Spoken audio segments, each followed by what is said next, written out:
Hi, I'm Jordan Jones, and I'm going to be talking to you today about Evernote. But before I do that, I want to remind you that we have our 61st anniversary New Mexico Genealogical Society conference coming up at the end of August.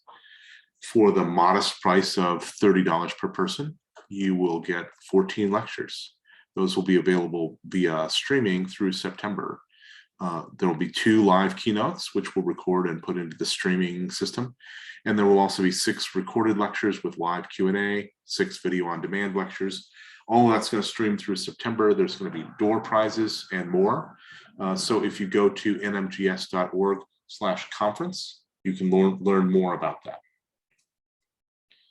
At the conference, we will have the following speakers: Robert J.C. Baca, Henrietta Christmas, Jose Esquivel, Colleen Robledo Green, Debbie Girdler, and more. There's going to be me. And there's going to be Rob Martinez, Esteban Rael Galvez, Judy Russell, and Miguel Torres, who you all know. So we hope that you join us there. Now I'm going to talk a little bit about Evernote for genealogists. This is one of our monthly talks, and this will be the last one for a little bit because we're going to be preparing for the conference that I just talked to you about. I have been a user of Evernote since 2008, so my usage of Evernote is now a teenager. It's changed over the years. I haven't liked all the changes, just like with a teenager, but overall, I think they've made it a slimmer, more focused, and more powerful product. So when you go to their website, this is what you're presented with. They're all about productivity and getting what's on your mind into a note. The idea is that if you write your ideas down, you're not burning up your brain power struggling to remember them. And Evernote is functioning as your external brain. So it's keeping your notes for you to find later, and that's especially important for genealogists who have a lot of data to keep track of. So what is Evernote? It's a freemium note-taking organization and storage tool. By freemium, the folks in Silicon Valley mean that it has a useful free version, and then they have a premium version they'd like to sell you. So they're trying to entice you to buy the paid features. I'm going to occasionally in this talk mention the paid features, but keep in mind that most of what you can do with Evernote, you can do with the free version. The paid version gives you extra storage and a couple of other features, but almost everything that I'm going to show you is something that you can do in the free version. Evernote is a tool to organize, store, archive, and find your data. And it allows you to search for text, including handwriting, and it's kind of spotty there, but I've been surprised at how well it does sometimes in finding handwriting in images. You can search inside PDFs and inside Office documents. This is one of the paid features, unfortunately. And it does OCR of images inside PDFs. So even if the PDF was not typed, but was scanned, it will do OCR of that in the paid version. And it is the leading digital memory application. OneNote from Microsoft and Google Keep are competitors, but they're not the only ones. Evernote is actually the leader. So when you come to their site, they're going to show you the differences between different versions and have you ask this question of yourself, which Evernote is right for you. Some of the key things are with the free version, you can sync between 2 devices. So that could be your computer and your phone. That could be your phone and your tablet. And then if you get the paid version, you have unlimited devices. So you can have a computer, a phone, a tablet. But some of the key things are the same. You can tag and search for notes. You can format your notes. You can clip web pages. Those are all the same. One of the biggest differences is the limitation in size. So with the free version, you can create notes only up to 25 megabytes. That might be useful for most things that we're doing. And the bigger limitation is that you can only create 60 megabytes of notes in a month. And you could easily run that up. One of the things you can do, though, is you could buy the premium version for 1 month, upload up to the limit of 200 megabytes there in that month, and then you can still use those files. The limitation is only on how much you can upload during a month, not how much you can store. The storage is unlimited once you get it into Evernote. So I want to go over some of the key features. So you're going to be capturing everything. These are text notes, web pages, audio, photos, any kind of digital file.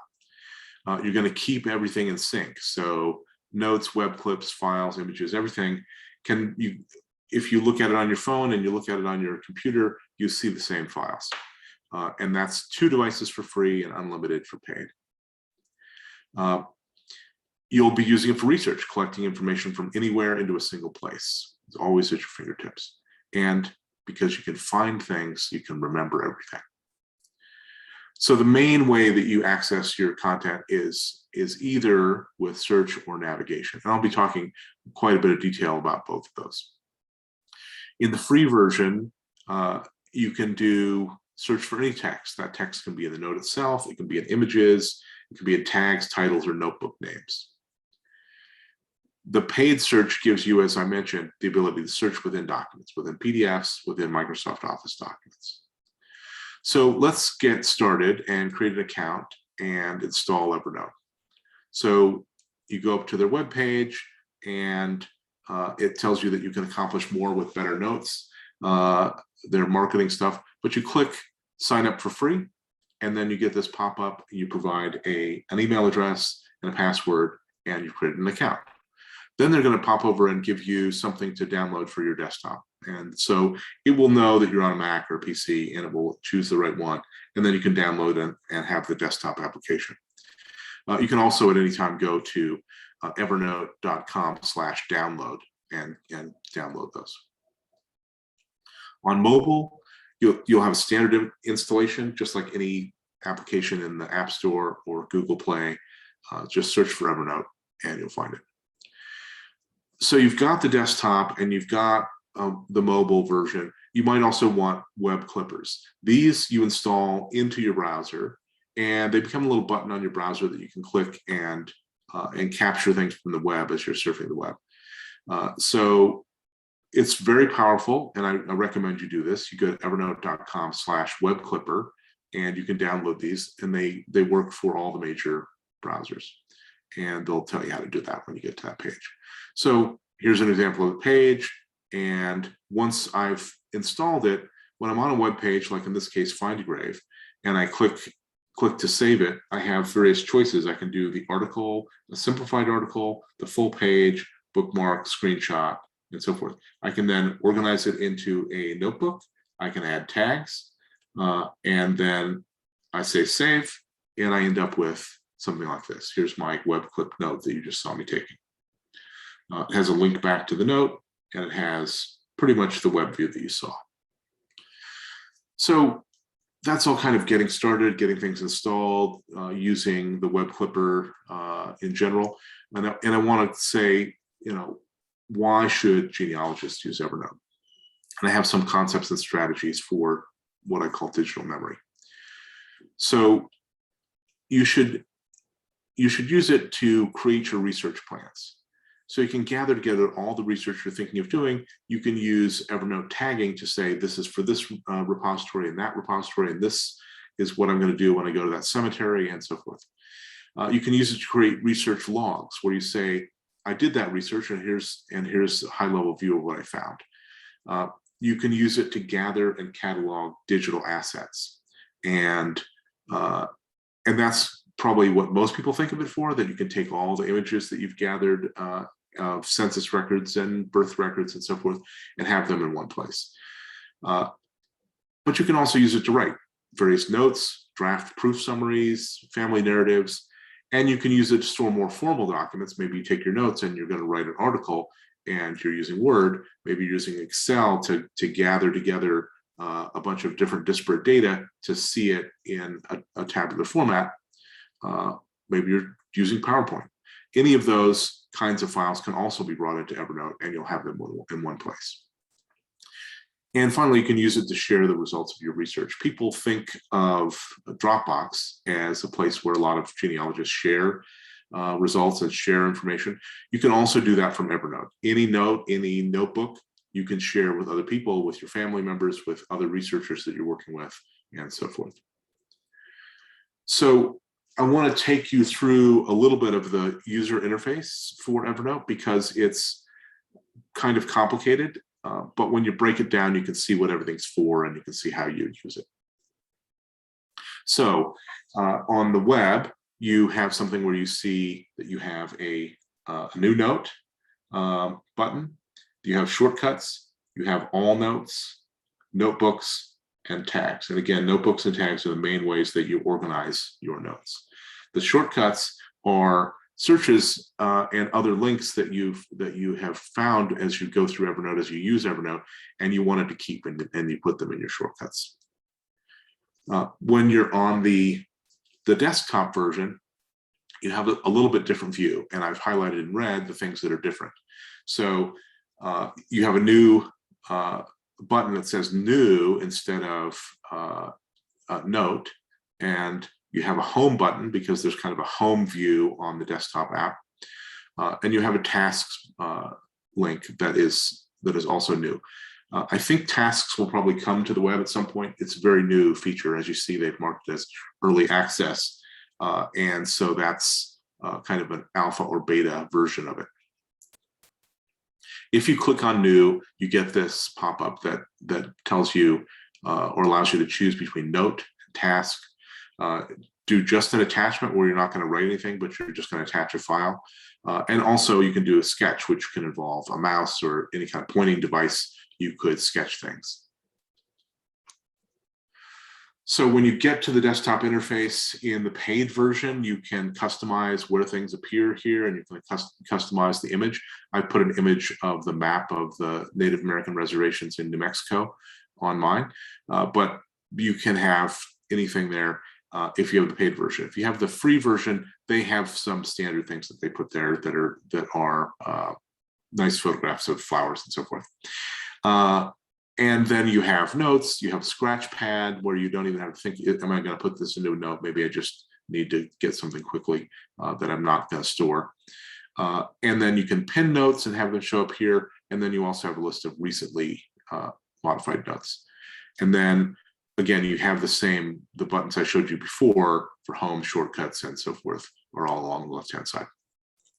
So if we go to look further at the view and kind of go into search results, if I search for Thomas David Vai, who's one of the individuals that I research, you'll see these are the ones that have his name as a tag.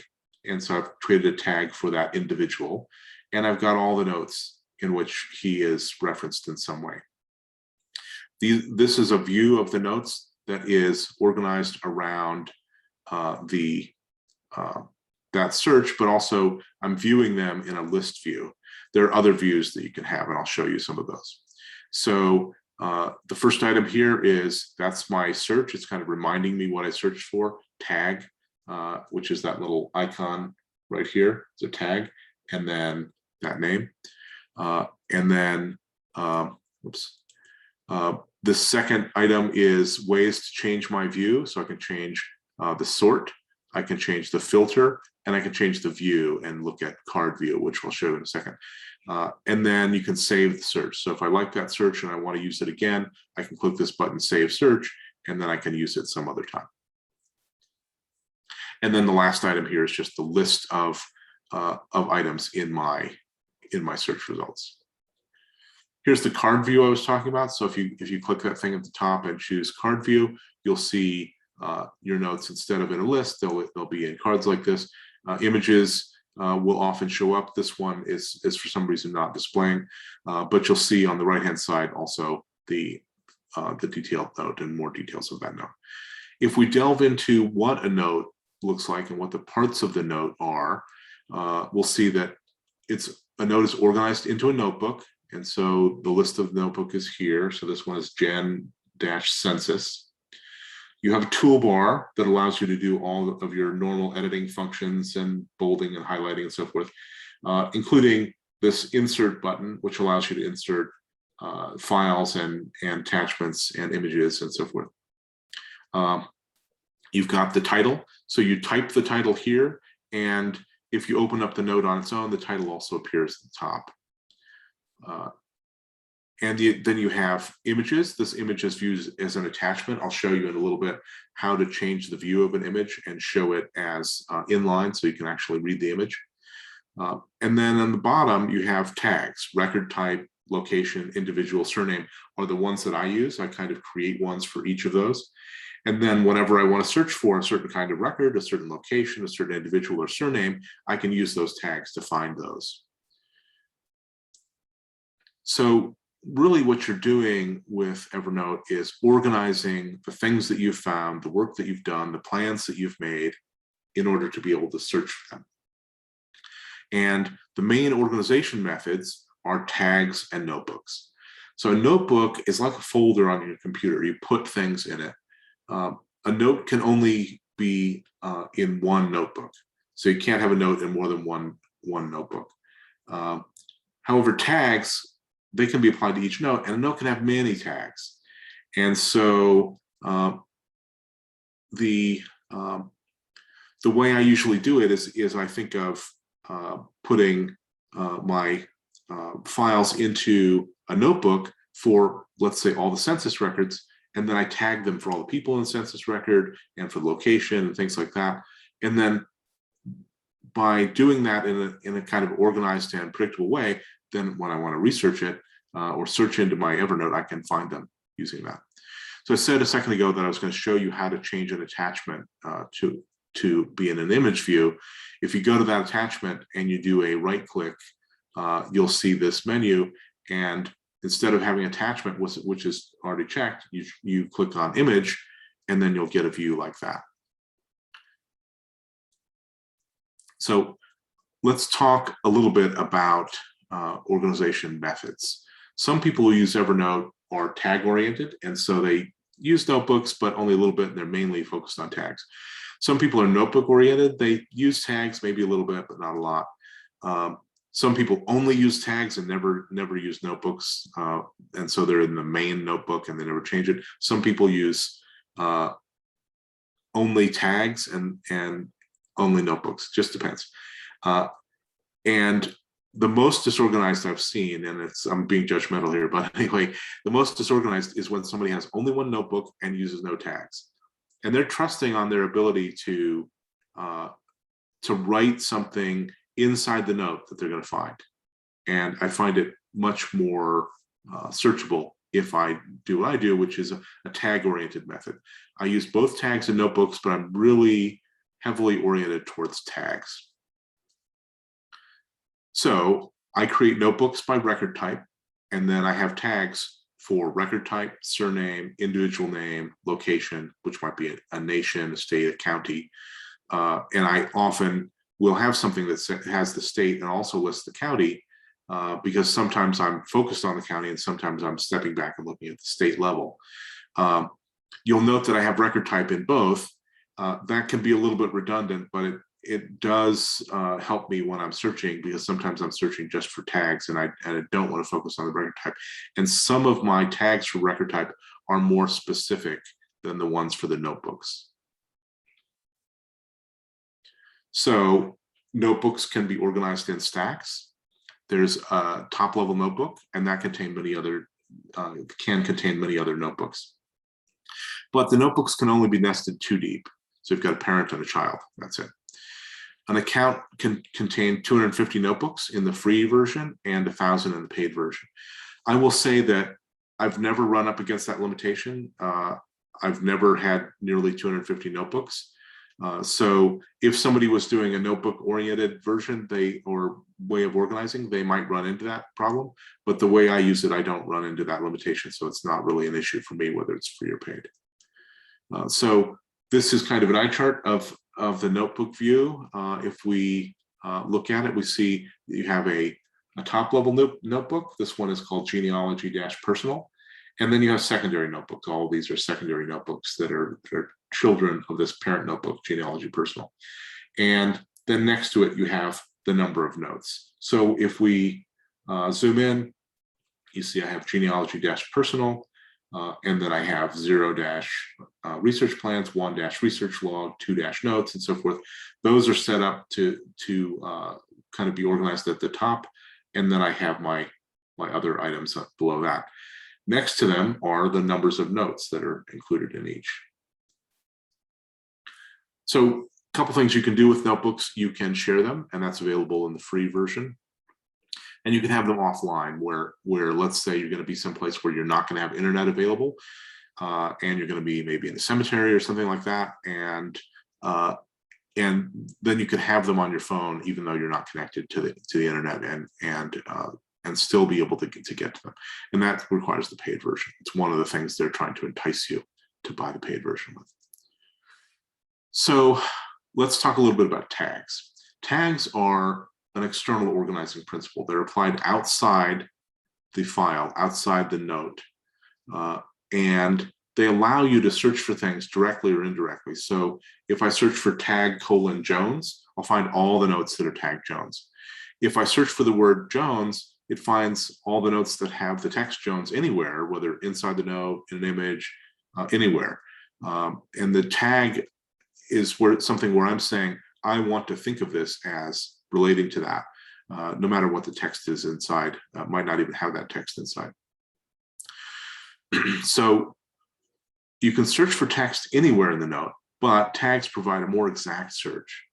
There's no reason, as far as I'm concerned, not to use a lot of tags. I use tons of tags. I have literally hundreds or thousands of tags. And then you can search for any tag using the syntax tag : tag name. You'll need to use quotation marks if your tag name has spaces in it. But other than that, that's the format: tag : and then the name of the tag. Tags can also be organized into hierarchies, but they can have deeper hierarchies. So they can have grandchildren and great-grandchildren. Tag hierarchies do not auto-tag notes. So when you put something into a hierarchy, it doesn't tag it with all the things in the hierarchy. It just tags it with the one thing you put on it. So here's an example tag hierarchy. I have genealogy. All of my genealogy notes I tag as genealogy, so I can easily make sure that I'm looking at a genealogy note and not a bill or something like that. And then under genealogy, I have a lot of them, but one example is surname, and then I have all the various surnames. In terms of tagging, if I put something against a surname, it doesn't automatically tag it with a surname tag, and it doesn't automatically tag it with the genealogy name or genealogy tag. So because I want them to have a particular surname, let's say Vi, I'll tag it with Vi, but I also want to make sure that I know it's a genealogy note. I'll tag it with genealogy, but I don't tag anything with surname because that doesn't really add anything for me. So when we look at the tag organizer, we'll see that I've got tags like genealogy, and then I've got all the tags underneath it. And you'll see little flippy arrows. There's more detail underneath each of those. So let's go into it a little bit more. So in terms of record types, I said I had record types tags. So I've got record types: cemetery, court, criminal, DNA, and immigration are all in here. And there's many more, as you can see. I have surname tags. So here we've got Adkins, Alm, Arnold, Atkins. And I can easily say tag : Adkins and find all the Adkins items. I also do tags for individuals. So I've got under genealogy, I have individuals, and then you might not be able to see it, but if you look closely, there's a 0 there. I have no tags that say individuals. I just tag people with files with the people that I'm talking about, those individuals. So Albert Hinman, Alfred Leslie Hill, and so forth. This is a list of some of those, and it goes way down and off this page because there's a lot. And this helps me find all the research that I'm doing on any individual, like Alice Golden Scott, for example. Then for the case of locales, I organize the locales in a hierarchy based on that locale. So I don't have a USA one, I just do the states, but I have Alabama, Arizona, and then I have something for Maricopa County, Arizona. I have something tagged that way. If I know the county, I'll often tag the county and the state, and so that note would have both of those tags. Depending on what I'm looking at a particular time, I want to make sure that I find it. I have country tags like Bosnia-Herzegovina, and then you see, again, here's a state, and then the counties in the state.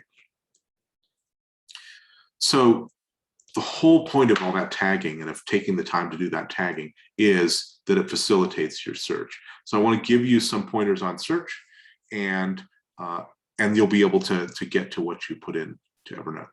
So if you use Command F or Control F, depending on your operating system, you can search within the current note. That should work like search works on your machine for any application.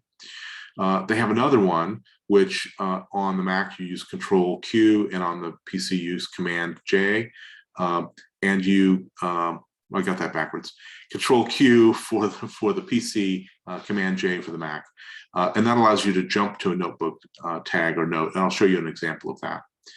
And then you can use Control Command E on the Mac and Win Shift F on the PC, and that will open up a search bar for Evernote even when Evernote is minimized. It could be down in your tray, you're not actually looking at it, but you think, oh, I want to search for something in Evernote. You type those keys and you'll get a search that will take you directly into Evernote. So here's the jump command. And so Command J on the Mac or Control Q on Windows, when Evernote is running, will give you this, and you can see that you can, if I type in Helen, it's suggesting a full name. It shows a tag with that full name. It shows a bunch of notes that have Helen in the title. And then it's suggesting another tag, Helen Edwin Arnold, ironically her grandmother. And then it allows me to search for Helen in notes. So now it's just I'm gonna search for that word all the way through the notes if I click that. So this is a quick way to jump from one part of Evernote to another, and doesn't require you to use a mouse. It can be entirely keyboard oriented. So one of the things that you want to be able to do is very detailed searching, and Evernote has a syntax that kind of guides you to do that. So mainly you've got a keyword like tag, in title, notebook, and resource. Those are the main ones. And then you follow that with a colon and then a search term. So tag BMD means I'm going to search for all the notes that are tagged BMD for birth, marriage, death. I can look in any title. So if I know that my titles have surnames first, and I know that I've got some notes about Nels Alm, then I can type in title, colon, and then I've got quotation marks here because there's a space, Alm, comma, Nels, and it's going to find all those notes. I can search for notebooks with the notebook name. You have to start all these with the correct characters. You can't, I couldn't find this by searching for notebook census. I have to search for gen-census and the spaces. And that's kind of a limitation, I suppose. And then you can search for resources, kinds of attachments that are in your notes. So for example, I can search for resource :image/PNG, and that will find all of my portable network graphic images, all my PNG images. I've got a long list of these kinds of syntax rules, which are going to be in the handout, and those will be available to you. So don't worry about gathering those right now. And then you can also use some operators on your syntax. So you can use the minus sign to say not this. So minus tag : census excludes notes with the tag census. You can also use an asterisk. So you can say in title : John asterisk, and that will find notes with John, Jones, Jonathan. And that's very helpful for searching for variant spellings. But it is a little bit limited because you can't put the asterisk anywhere. You have to have at least 3 characters at the beginning, and then you can put the asterisk. So there's a little bit of limitation there. I showed you a second ago how to get a PNG image, but maybe you don't care what the format of the image is. Maybe it might be a JPEG, it might be a GIF, might be a PNG. You just know you want an image. You can use the asterisk here too. Resource : image/star will find notes with image files attached. So you can then use these search terms together. And so if I was going to search for Vi, which is one of my surnames, I could say in title, it has the surname Vi, or in title, it has the characters VIA. But I don't want to look at census records right now, so I'm going to say minus tag : census. And this will give me everything that has VI in the title, but that's not a census record. It has not been tagged as a census record. So I want to put all this together into a workflow for research. This is how I do my research in Evernote, and the way you do it might be different. You have to do what works for you, but this is a sample that maybe will help you think about how you would do it. So first I create a research plan, and what I'm doing is I'm creating a note in a notebook called 0-research plans, and I tag that note with things about the repository. Maybe I'm going to look at the family history library. I might say at family history library as a tag, and that will help me find all the things for the family history library when I get up there, which I know I will do someday again. And then I put everything that will help me find it. I put the call letters, I put the film numbers, anything that might help me find what I'm going to be looking for into that research plan. When I'm doing my research, I update that research plan. Now, I typically just take my research plan note and make it a research log note. But you could, if you wanted to keep a separation between your plan and your log, you could keep your plan note, you could copy it and take your new note and make that your log, change things that describe what happened when you tried to do that research, and that might be a way to do it. Then I create record notes. So let's say I find a new record in my research. I want to have that record in Evernote and I want to be able to get to it. So I create a record note, I put the image, let's say, into that record note. I then cite it immediately so that I have that citation available to me. And I'll show you an example. So I was looking for a birth certificate for BRCA leakage. And I knew that based on my research on the web, that this might be on some film at the Family History Library. So I gathered together all the information about the film. It's going to be in this suite of films, and I put this into my research plans. And then when I went to do my research, I had written find BRCA in California birth record, and I'd written all of this information about where I would look. I went and I did that research, and I noted researched on 2nd February 2012 at the Family History Library. I checked the box that I had put up there, so it's completed. I say result success, and then I put a link to my my note for my actual image. So here I have my source list entry, my full reference note, short reference note, a link back to my research log. It had been a research plan, and now it's a research log. And then I've got my TIFFs attached. You'll see these caution symbols, and that's because TIFF images that's actually a format that Evernote does not display. So you can't see them in Evernote, you have to open them up. And then of course I've tagged it at Family History Library. That's where I found this item. It's a BMD item. It's a birth record. It's from California. It's from Fresno County, California. It's a genealogy note, and it's about the surname leakage. I could put BRCA leakage as a tag, but I'm not doing a lot of research into BRCA, so I don't have a lot of notes to find her in. So as I just showed you, I'm tagging those record notes when I create them. I'm putting the surname, I'm putting individual names sometimes, historical locations, record types, and so forth. Now, I also want to be titling those record notes in a way that's going to help me find them. So I tend to title things, and again, this is my method, you might do it differently. I tend to title things with the date first, then the person, then the record type, then the place, then the identifier, if there's any identifier.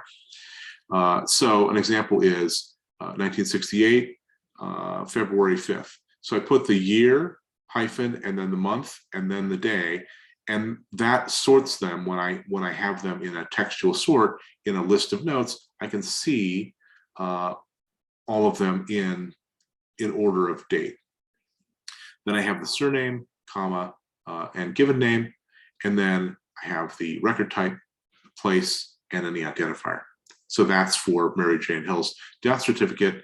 And if I go to that actual note, you'll see that that's the title that I have. And I've got my citations, and I've got a PDF of that record that you can view right in Evernote. And then I've got it tagged with the kinds of tags that you would expect. Now I've got, because she has a birth name and a married name, I have Hill and Scott here, so that I have both. Even though I'm listing her under the name on the death certificate, it does refer to her father, and so it has the Scott surname as well. Then the last thing I do in this workflow is I file the research plan with a research log. So I've made those changes to the research plan, made it into a research log, talked about the results of that actual research, and I move it from the research plans notebook to the research log notebook. Now, when I open up that notebook for research plans, I don't see that anymore because I've done that research. It's not a plan. It's now a new log item. And of course, I do that even when I have negative research results, because I want to remind myself that I tried that and that record does not exist in that place. So one thing you can do with Evernote is template some of your work. And this is especially important for doing your source citations, because it's hard to remember exactly what you want to put in a citation. You don't want to have to look it up all the time and so forth. Evernote has not been great at creating templates. This is, I think, at least their second, maybe their third attempt at creating templates. In the last month or so, they've created a new way to do templates. And unfortunately, it requires a paid account. But I do have a workaround that I'll show you at the end of this. So in the paid version, when you create a new note, you have something that allows you to open the gallery or to add templates. And so if you click on Open Gallery, then you get into your gallery. Now, I've only started on this myself, so I've only got a couple. I've got one for creating a US Census record and one for creating a book that you found online. And once you click on one of those, then it creates a new note that has everything that's in your template. So what I'm doing is I'm putting in red the things I know I'm going to change, that each note has its own surname and given name, its own state, county, and so forth. And then I'm putting in blue things that might not apply, might have to be deleted, or it could be changed. So other schedules, I might change that. And then I'm putting in brown and purple the things that are kind of optional. So earlier censuses use a line number. Later censuses include family number and dwelling name. So I'm going to delete one and use the other, depending on when the census was taken. I'm going to add a website name, which is the title, so it's italicized. I'm going to have a URL that actually should be red right there. And when I accessed it, and so forth.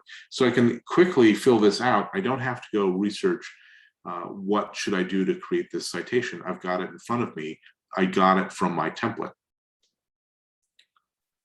And then once I pull in the template, I put my image there, and now I've filled out a template, and you can see it's got all the information that I would need. For illustration purposes, I left line number here struck through, but I'll be deleting that. And then you'll have a sense of everything in here. I'll also change it all to black once I'm done, and then I'll have full source citations of that research. So one of the pain points for me is the template doesn't come in with a title. And so it comes in with a blank title, and I have to manually create those titles. But to use standard titles, I put guidelines for the titles into the template. So if we look at one here, you'll see that although they leave the title blank, I've written my guideline for what I'm going to do with the title. This year should be red. So I'm going to change the year. I'm going to say US Census. I'm going to have surname, given name, and that's going to be my title. I'm going to take that, put it into this title space, delete it from here, and then I'll just have my source list and so forth, and I'll have a title name that's similar to all the other ones, which helps me filter. It helps me see them together when I'm looking at a list and so forth. So that's all the paid version. I have a workaround for the free version, and this is something I've been doing for years. So I create templates for vital records, census records, and other types of records, and I put them in a templates folder. And then I use the context menu, so the right-click menu, and in using that, I can copy it to a notebook. So I take my template, which is actually just a regular note, and I copy that note into another notebook, and now I can use it in that notebook, and I can customize it. So here's an example of that. I've got this template for vital records.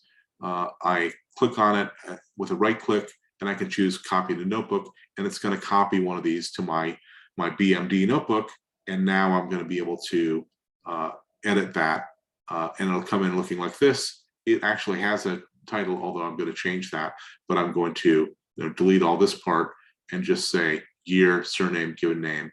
I might leave out the BMD part. That's mainly to help me find it as a template. And a little bit closer view. So I've gone through this blisteringly fast. There's a lot of features in Evernote. I've left out huge swaths of things because there wasn't time to talk about everything. But if you go to help.evernote.com, you'll find a lot of materials they have. They also have a YouTube channel that has some demonstrations of how to do things in Evernote. And so I hope this has been helpful for you. I hope that if you are an Evernote user, or if you're thinking about using Evernote, this will help you think about how you do it in a way that's going to work for you. As I've said before, my methods are my methods. They may or may not work for you. You need to do what works for you, but some of these tools may be part of what you do. So I want to thank you for your time. And I also want to remind you about what's coming up, which is the NMGS Conference. So that conference is, again, the 27th and 28th of August. Costs $30 per person, and for that you get 14 lectures. There's more information on nmgs.org/conference. And we've got 10 amazing speakers, well, 9 amazing speakers plus me. In the context of that, we're going to have at the beginning of each day a keynote. The Friday keynote speaker will be Esteban Real Galvez, and the Saturday keynote speaker will be Judy Russell. So we hope that you'll come to the conference, and you can find more information at nmgs.org/conference. Thank you.